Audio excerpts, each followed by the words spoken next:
G'day there guys, thinks he's really productive, but really he's just lying to himself. It's Markee, and welcome back to another episode of r/AmiTheA. Now, if you enjoy today's content, please do smack that like button, sit back, relax, and enjoy the show. Thank you. Posted by user HeatherBanana1984. Titled, Am I the a-hole for hiding the salt and pepper when my friend comes to dinner? Once every few weeks, one of my friends comes over for dinner at my place. I'm big into making my meals from scratch and really putting a lot of time and love into them. My favorite thing to do is cook, especially for my family and friends, and it makes me really happy to see them eating my food and enjoying it. Tonight, I made a pasta dish for dinner that had spicy Italian sausage, spinach, and mushrooms in a really rich Dijon mustard cream sauce. I spent about an hour and a half prepping and cooking, and it turned out amazing. As soon as we all sat down to eat, my friend immediately asks for the salt and pepper without even tasting the dish first. It was already very well seasoned, and anything extra would have been overkill. I told him I was out of salt and had misplaced the pepper. I actually hid them behind a bunch of stuff in the cabinet above my fridge because I knew he would go digging for it. Every time I make dinner and invite him, he does this. I spend hours on a meal, and he loads it up with so much salt and pepper that it's not even palatable anymore to anyone but him. It really upsets me, and I've tried to explain that it's just rude to do when someone cooks for you. I asked him once if Gordon Ramsay presented him with a Michelin star meal, would he request salt and pepper, and he said yes. I've tried to eat my friend's cooking before, and politely got it down, but it wasn't good. For example, he made steak slathered in nothing but yellow mustard and grilled with pasta on the side that had a sauce made of milk, onion, parmesan cheese, and a crap ton of salt and pepper. He ate every last bite, I did not. Anyway, back to the story. I really pride myself on my cooking, so tonight I was prepared for him to ask and just went ahead and hid it. When I told him I didn't have salt and pepper, he said, "Oh, that's okay. I have some packets in my car. I'll go get them." I told him if he added salt and pepper to the meal without even tasting it first, I wasn't going to invite him to dinner anymore. He got pissy and told me that I was being rude. My husband and kids even agreed with me and said that he was rude and to just enjoy the meal. He sulked and ate the food anyway and even went back for seconds, so clearly he liked it or was just really hungry. He left ticked off and later texted me that I was catty for not allowing him to season his food and that he probably wouldn't be back for dinner anytime soon. I'm fine with that, but now I'm wondering if I should have just sucked it up and let him ruin my food. So, am I the a-hole? I'm gonna say yeah, just let the man enjoy your food. I know that you're a bit insulted that he does this every time he eats a meal, but if that's what someone likes doing when they eat, I guess you can choose to either invite them over for dinner or not invite them over for dinner. If you're going to enforce how he enjoys your meal, I don't think that you're a very good friend for doing that. Let him ruin it for himself if he likes. If that's what he wants to do, just let him do it. I'm gonna say that you're the a-hole for hiding the salt and pepper because it didn't change the result in the end. Edit, I'm realizing that I might be an a-hole. I just grew up being taught that it's rude to do and would literally get smacked if I asked for salt and pepper at home. It's just not something I do when eating other people's food. A lot of people have pointed out that since he's a heavy smoker, he might have damaged taste buds and can't taste the food without extra seasoning, which honestly never occurred to me. If he doesn't want to come over to dinner anymore, I get it, but if he does, I think I'll just stick to simpler meals so I don't get so butthurt. Update, I talked to my friend and apologized for snapping and not letting him use salt and pepper. I also explained why it upsets me, and in the future, could we just compromise and he try one bite before adding anything else to the meal, and he said that that was fine. He also said it was funny to see me so ticked over something so simple, and I agree. I looked like a clown. This has definitely made me see that there are more aspects to my OCD than I initially thought. Not using my mental illness as an excuse at all, by the way. I just get ridiculously upset when things aren't a certain way, and I need to learn better ways to cope with it. For those of you saying not to ask him over, or to say no when he asks to come over, We have a child together that lives with me, and I will never deny him the right to see his son. He lives 5 minutes away from me, and if he wants to pop over and eat dinner and play with his son, I'm not going to tell him he can't do that. Also, please stop messaging me saying I'm an expletive or a terrible person and that I don't deserve to live. I realize I'm the a-hole, but that's too far. Anyway, from now on the salt and pepper will be on the table, ready to use to anyone's liking. Look at all those details left out of the story. We only get details in the update. We didn't know he's a heavy smoker. We didn't know OP had OCD. We didn't know this friend was the father of OP and their child. That completely changes everything in the story, but it doesn't change my judgment in the end. It's not enough to do it, but regardless, what is with all these details left out? You're the a-hole. This is immensely controlling, petty, and ridiculous. He likes salt and pepper. Get over it, or stop cooking for him if it really upsets you that much. Also, rude. While yes, it is considered an etiquette gaffe to season before tasting, it is a much bigger faux pas to be condescending to guests in your home. You can't pull out Emily Post as a defense if you're going to ignore the first rule of being a hostess. You're the a-hole. You're the a-hole. You don't get to tell someone else how to season their food. What you think tastes good isn't what someone else thinks tastes good. That's fine, but he hasn't even tasted it yet, so he can't know if it tastes good yet. That's what I don't understand. I've had this same argument with my partner because I was also raised that it was rude to season food before tasting it.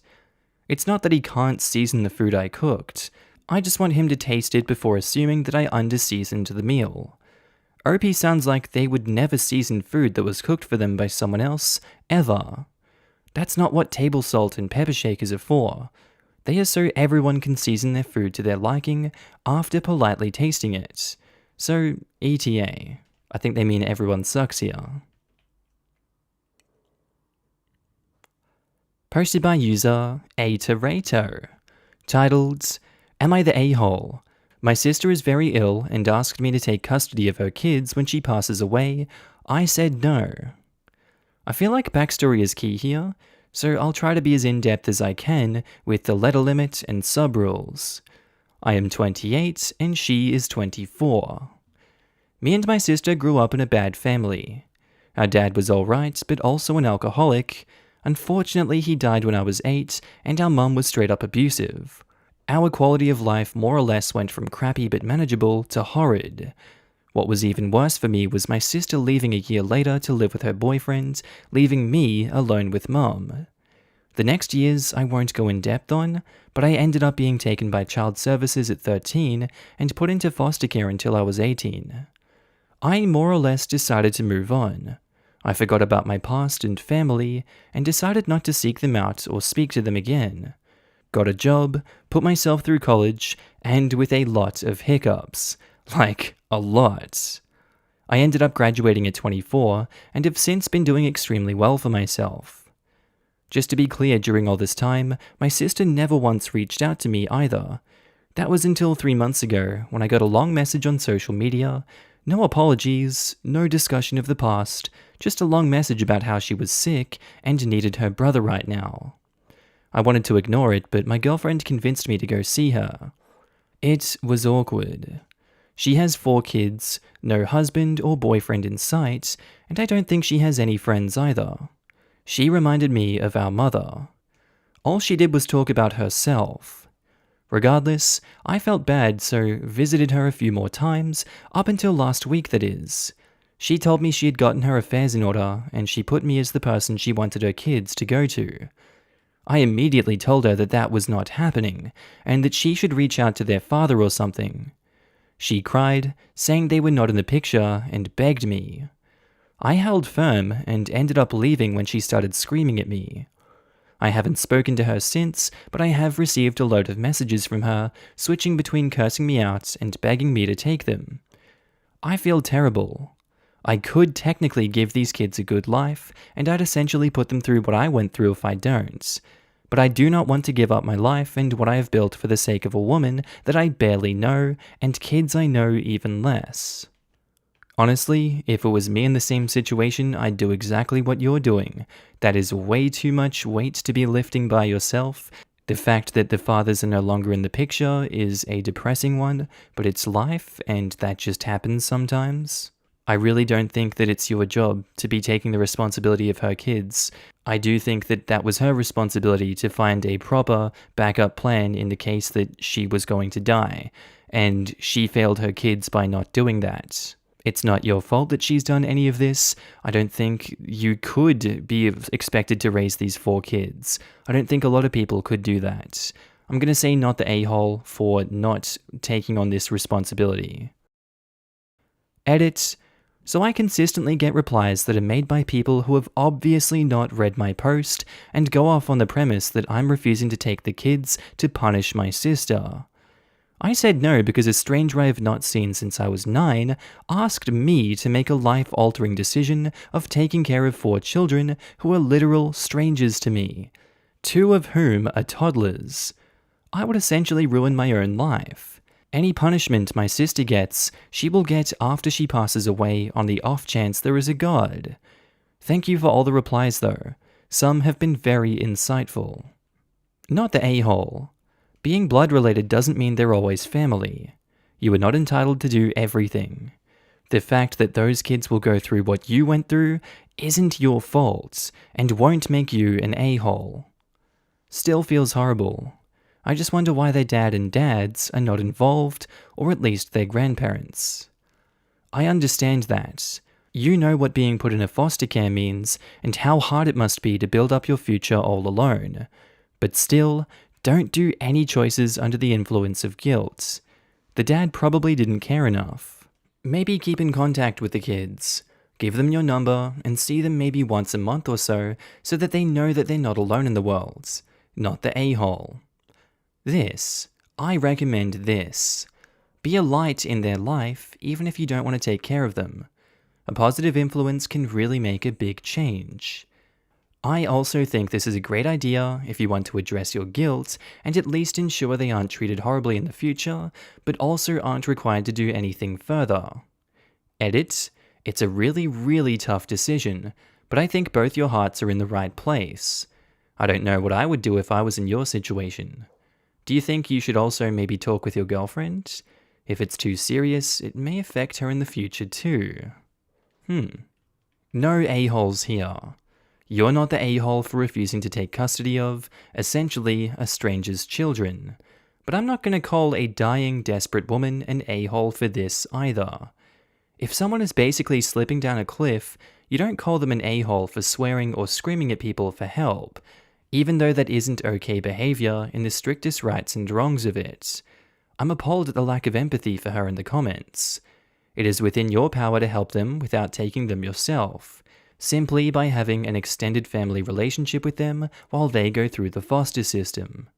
You will be someone they can tell if they are not treated well. You can be an advocate for them. Just the fact that a relative is around and is seen to care for them in itself gives some protection from predatory and neglectful carers. I think it would be a decent thing and a reasonable middle ground to offer to do that much. Posted by user Gifted Am I the A-hole, titled, Am I the a-hole for taking sister-in-law out for dinner and giving her a gift intended for my wife? 34 male here and married to a workaholic 33 female. I work in a business analyst role while my wife works at a marketing management role at very respectable companies where we live. I can't for the life of me remember the last time we've been on a date. I don't remember her initiating anything. In the last year or so, it's like she's avoiding going out in general. And no, before anyone asks, she's not cheating, she just likes to work. When the pandemic happened, we had to stay home and all. I thought this was a good opportunity for a house date. Nope. From 9 AM to 1 AM, work and sleep the rest. It did not help that on weekends or any breaks she took, she literally spent the whole day sleeping. She was mostly finished with her work and was taking up more work because it paid and that her co-workers or juniors messed stuff up and asked for her help. Every plan I made ends up coming second to work. This has been the source of regular arguments now, and she promises to make it up, but never does. Last week, it was our 5th wedding anniversary, and for me, that was a big deal for me. I planned 1 month before this day. Since the pandemic restrictions were easing up in my area, I reserved a rather expensive restaurant and bought a platinum necklace for her. We were to meet at the house and leave at around 7 p.m. for the 9 p.m. reservation. The restaurant was half an hour away, but I wanted to visit the aquarium near the hotel. At near 7, when she was a no-show, I called her, and she told me that there was trouble at work because of her junior and that she had to take over. I did not respond and just cut the call. I met her sister, 25 female, outside, who lives with her parents, my in-laws, a few streets away. She could tell that I was ticked off, and I gave her the Cliff Note version, and she was just empathetic. I don't know why, but I asked her if she wanted to go to that restaurant because I still had time to make the reservation. She accepted, and even in-laws had no problem. She is my little sister in a way. We made the reservation, had a nice chat and meal. I had the gift in my pocket, and I decided to give that to my wife's sister, who refused at first, but I still insisted her to take it as an early birthday present and dropped her off home. It blew up the next day when my wife found out how I spent our anniversary and made a scene in front of in-laws, that I betrayed her and my actions were disgusting, predatory to name a few. What ticked her off more was the gift I had given her sister, and now demanded I apologize by getting her a new necklace as such, or sister give the one I got for her initially. Here is where I was the a-hole by saying that I don't get gifts for roommates, that maybe if you acted more like a wife than a roommate, I would consider it. Even my in-laws took my side on this one, and asked us to arrange another date this weekend. I refused, and told her that the wife has to now. Wife got angry and went to stay at a hotel. Am I the a-hole here?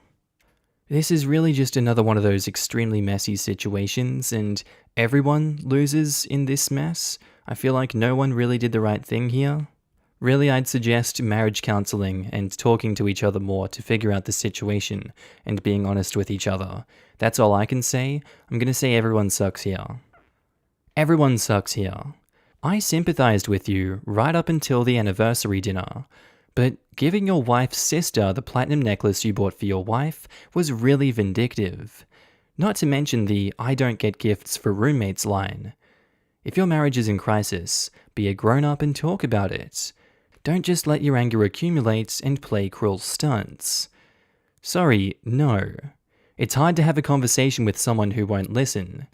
It sounded like her primary commitment is to work, and OP isn't even a second. They are roommates, and if she's offended by what he says, maybe it's time she took a look at what she's bringing to the relationship. OP sounds like he's made all the effort in their relationship thus far. He's the one making plans, he's the one being blown off, and he's the one she makes false promises of making it up to that she doesn't keep. She knew about these dinner plans. She blew him off to work and didn't take any initiative to replan the anniversary date that she ruined. She can't now take offense that he didn't sit at home like a wallflower waiting for her to return from her all-important job. Yeah, giving the sister-in-law the necklace was a bit over the top, but OP sounds fed up. He has made it very clear that he thinks of his sister-in-law as his sister. Her parents are okay with his actions, so people calling it creepy and predatory are way out of line. Are there things that could have been done better? Maybe. But he's definitely not the a-hole. Wife is mega a-hole. He doesn't just sound fed up. He sounds hurt, and I honestly can't blame him for it. OP has told us the 5-year anniversary meant a lot to him. He arranged a fancy dinner reservation for them, planned for them to visit an aquarium, and even had what sounds like a beautiful gift picked out for her. The wife, 1, did not tell work that this night was important and that whatever might come up could wait 2 hours for a meal or until the next morning. 2, did not even bother calling OP to tell him she would be running late or missing the reservation. Let me say it again. She couldn't even find the time to tell him herself she was skipping their 5-year anniversary dinner. OP had to call her. 3, did not apologize for blowing him off on a night he openly told us, strangers, was very important to him. so I highly doubt she didn't know. 4.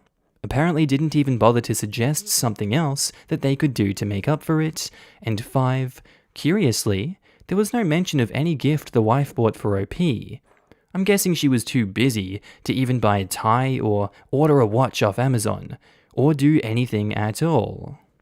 The only thing she did was leave him waiting, blow him off, and then when he tries to salvage the night for himself by treating his sister-in-law to the dinner and gift and calling it an early birthday present, probably to make himself feel better about his wife giving 0 Fs about him, she explodes and implies that he's selfish and predatory for taking her sister out instead of miserably sitting at home forgotten. I don't think OP gave the necklace away out of spite. I think he was hurt, frustrated, and probably felt rejected and unimportant, and so he reached out to someone who actually made time for him. If it turned flirty, it would have been mean, but he says he sees her as a sister. OP is not the a-hole in my opinion. Edits, he also planned this a month in advance. Short of an actual serious emergency, she really has no excuse for blowing him off again, and on an anniversary of all days. Posted by user, He's the Father. Titled, Am I the a-hole for not agreeing to a paternity test unless my husband goes to therapy? I, 28 female, and my husband, 32 male, have a 3-year-old son together. There has never been any doubt that my husband is the father. I've never given him any cause for concern that I cheated on him, and he acknowledged all of this. Last week, he came to me and said that for the last few months, he's been plagued, his word, with this anxiety that our son is not his. They don't look identical, granted, but they definitely share similar features, and I see my husband whenever I look at my son. I was obviously blindsided by this. I had no idea he was having these thoughts. I asked him to explain why he thought that he wasn't his, and he couldn't really provide an answer other than a gut feeling. He asked me if I would be okay if he got a paternity test done so it could ease his mind. I initially said absolutely not.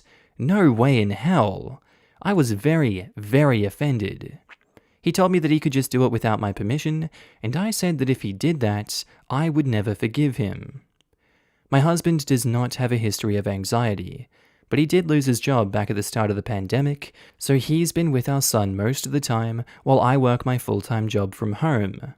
I know this hasn't been easy on him.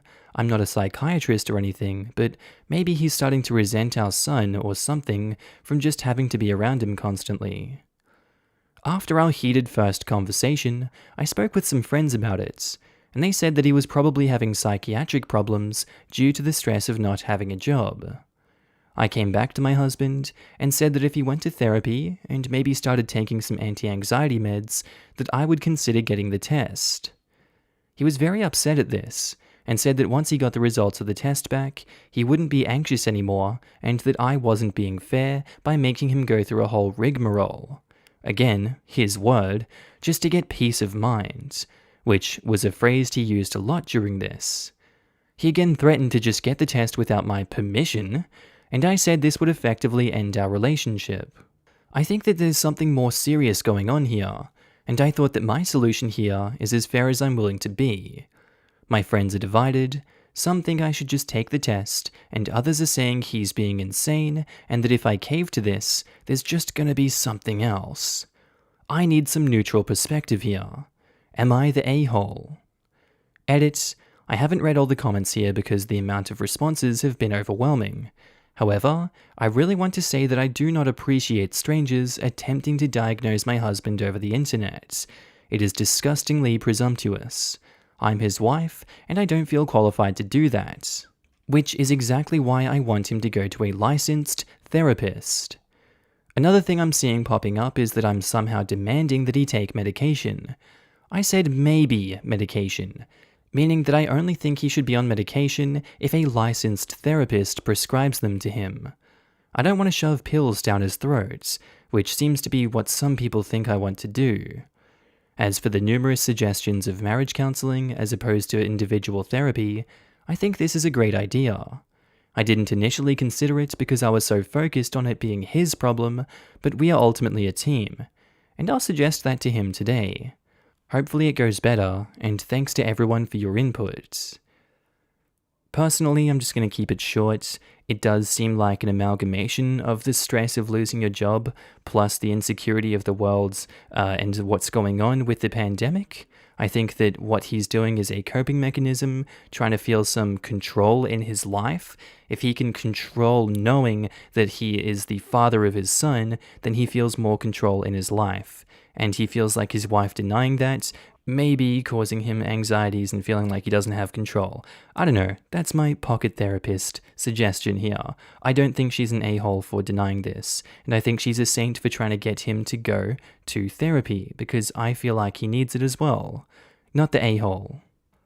Even in the best case scenario, where this is all due to anxiety brought on by the pandemic, do not believe that after the test he'll be better. Soon it'll be 2 tests, then 3 because he'll be afraid of false positives. This type of anxiety gets worse until it moves on to something else.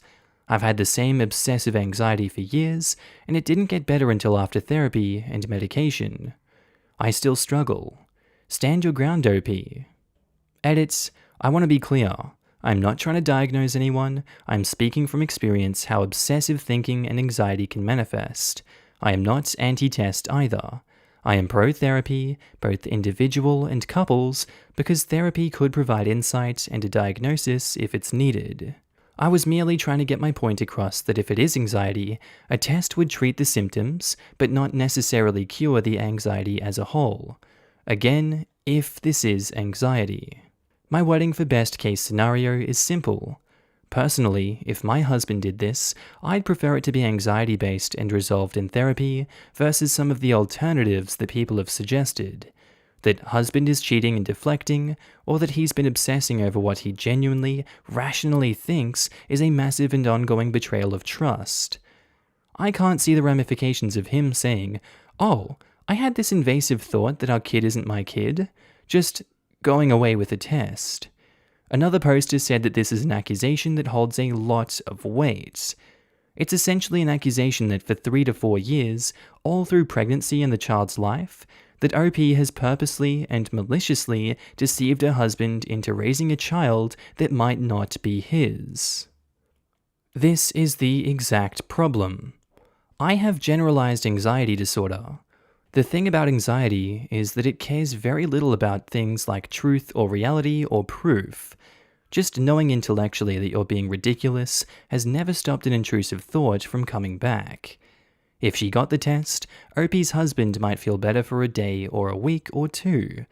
But after that, his brain will either go back to the same worry, test results be damned, or find a new one to latch onto.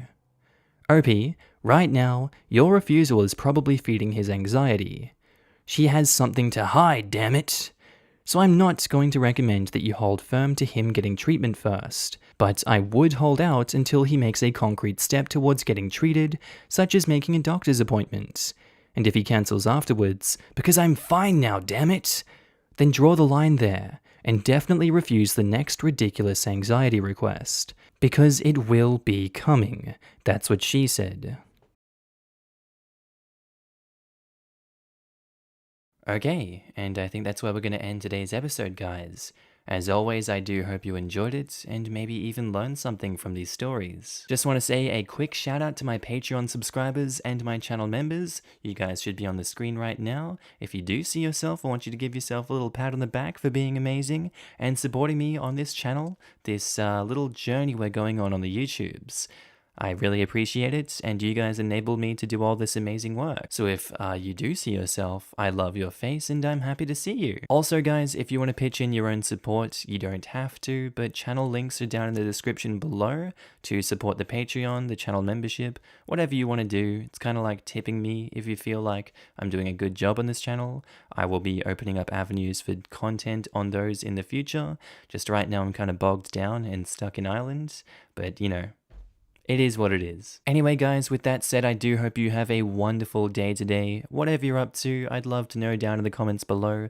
I do hope you have a good day, night, sleep. Whatever you're up to today, tell me, and I'll see you in the next episode, guys. Bye.